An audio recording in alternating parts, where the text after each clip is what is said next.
Trump aurait menti. La guerre contre l'Iran n'a pas été déclenchée à cause d'une menace nucléaire urgente. Une enquête du New York Times révèle qu'en réalité, c'était un plan bien préparé depuis des mois sous la pression de Netanyahou. Il faut bien noter ici le mot Netanyahou. Quel type de pression aurait-il la capacité d'exercer sur Donald Trump? On vous invite déjà à vous abonner si vous voulez véritablement comprendre les enjeux géopolitiques qui se passent actuellement, parce que les médias ne vous disent pas tout. C'est pas très volontaire parce qu'en fait, ils n'ont pas le choix. Ils sont financiers et quand votre financeur vous exige une conduite à tenir, vous êtes obligé de la respecter. Donc, nous vous invitons déjà à liker cette vidéo pour ne rien manquer sur les prochains posts que nous allons faire à ce sujet. En effet, le 28 février, Donald Trump déclare la guerre à l'Iran sans aucune autorisation du Congrès et avec des justifications très incohérentes. Il explique que l'Iran est à 2 semaines d'obtenir la bombe nucléaire, alors qu'il disait en juin qu'il avait anéanti leurs installations nucléaires, et l'AEA, la plus grande autorité en la matière, a confirmé qu'il n'y avait aucune menace nucléaire imminente. Donc, pourquoi attaquer l'Iran maintenant? Et c'est là que Netanyahou intervient. Depuis des années, Israël considère l'Iran comme une menace existentielle,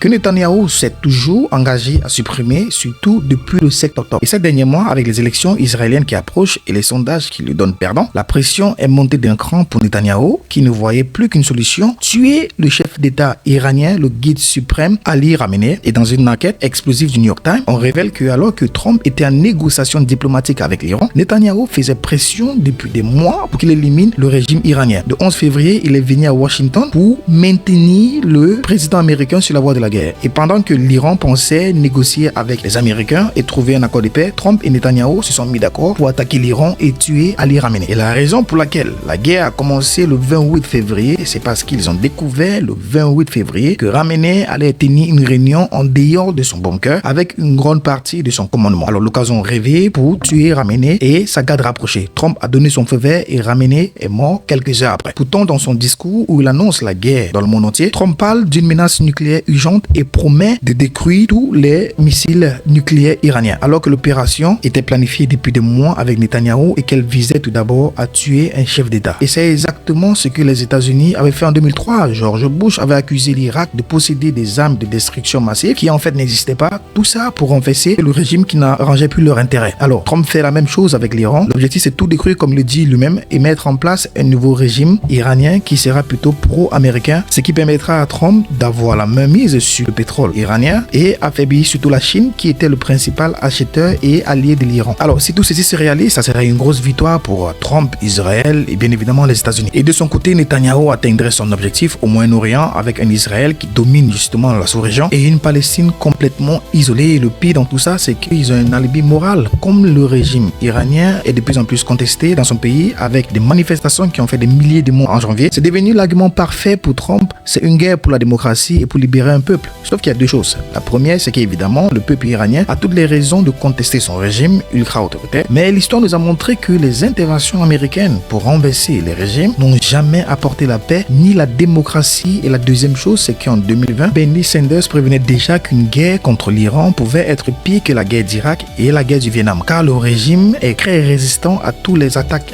étrangères. La preuve, c'est qu'un conseil est déjà réuni pour désigner un nouveau guide suprême qui risque d'être encore plus radical que celui que les États-Unis viennent de tuer. Alors, c'est un cercle sans fin, mais pourtant Trump nous dit que tout sera réglé en 4 semaines. Alors, spoiler, nous pensons qu'il monte lamentablement. Alors, pour comprendre quel moyen de pression Netanyahou aurait sur Donald Trump, nous vous invitons déjà à vous abonner, liker cette vidéo, à la partager et aussi à l'enregistrer avant que ça ne saute. Alors, si nous voyons une bonne interaction au niveau de cette vidéo, nous ferons une deuxième partie qui est beaucoup plus importante que cette première partie. Que Dieu vous bénisse. Si tu veux obtenir ton permis de conduire ou celui de tes proches, tu peux déjà écrire au contact qui est en description de cette vidéo. L'un des téléconseillers d'SOS Driving va te contacter et tu pourras commencer ta session dès aujourd'hui. Et oui, dès aujourd'hui, parce que nous sommes SOS Driving et il est important pour toi d'obtenir ton permis de conduire le plus tôt possible.